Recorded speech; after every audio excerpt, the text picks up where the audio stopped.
তা গ্রহণ করেছি। প্রধানমন্ত্রীর পদত্যাগ ও বৈষম্য বিরোধী ছাত্র আন্দোলনে সৃষ্ট পরিস্থিতিতে আজ বঙ্গভবনে 3 বাহিনীর প্রধান এবং বিভিন্ন রাজনৈতিক দলের নেতৃবৃন্দ, সুশীল সমাজের প্রতিনিধি ও বৈষম্য বিরোধী ছাত্র আন্দোলনের কয়েকজন সমন্বয়কদের সাথে আলোচনা হয়। শুরুতেই সেনাপ্রধান বিরাজমান সার্বিক পরিস্থিতি ও রাজনৈতিক দলগুলোর সাথে তার আলোচনা সম্পর্কে আমাকে অবহিত করেন। রাজনৈতিক নেতৃবৃন্দ এ সময় তাদের বক্তব্য তুলে ধরেন। সভায় বৈষম্য বিরোধী ছাত্র আন্দোলনের নিহত শহীদদের স্মরণে শোক প্রস্তাব গৃহীত হয়। এছাড়া জরুরি ভিত্তিতে একটি অন্তর্বর্তীকালীন সরকার গঠনের সিদ্ধান্ত নেওয়া হয়।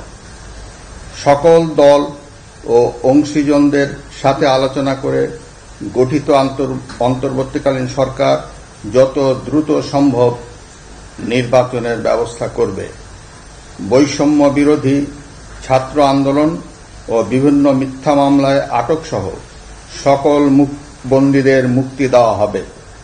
বৈষম্য বিরোধী ছাত্র আন্দোলনের নিহতদের পরিবারদের ক্ষতিপূরণ প্রদান ও আহতদের সুচিকিৎসার প্রয়োজনীয় সকল সহায়তা দেওয়া হবে। সর্বসম্মতিক্রমে বিএনপির চেয়ারপারসন বেগম খালেদা জিয়াকে মুক্তি দেওয়ার সিদ্ধান্ত নেওয়া হয়।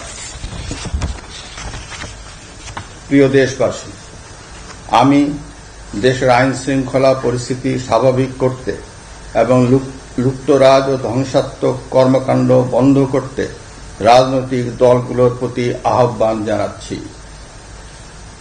জনগণের জানমাল ও রাষ্ট্রীয় সম্পদ রক্ষায় সশস্ত্র বাহিনীকে কঠোর পদক্ষেপ নেওয়ার নির্দেশ প্রদান করছি।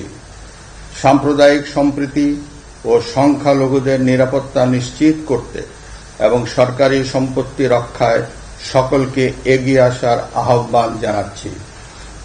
দেশের অর্থনীতি, প্রশাসন ও শিল্প কল কারখানা চালু রাখার লক্ষ্যে সকলকে কার্যকর ভূমিকা রাখার আহ্বান জানাই। ছাত্র নেতৃবৃন্দ ও শিক্ষকদের সাথে আলোচনা সাপেক্ষে অতি শীঘ্রই শিক্ষা প্রতিষ্ঠানগুলি খুলে দেওয়া হবে। এছাড়া যারা হত্যা ও সহিংসতার সাথে জড়িত নিরপেক্ষ তদন্তের মাধ্যমে তাদেরকে আইনের আওতায় আনা হবে। গণপ্রজাতন্ত্রী বাংলাদেশের সংবিধান অনুযায়ী অনতি বিলম্বে বর্তমান সংসদ বিলুপ্ত করা হবে। দেশের সকল অফিস আদালত আগামীকাল থেকেই স্বাভাবিকভাবেই চলবে।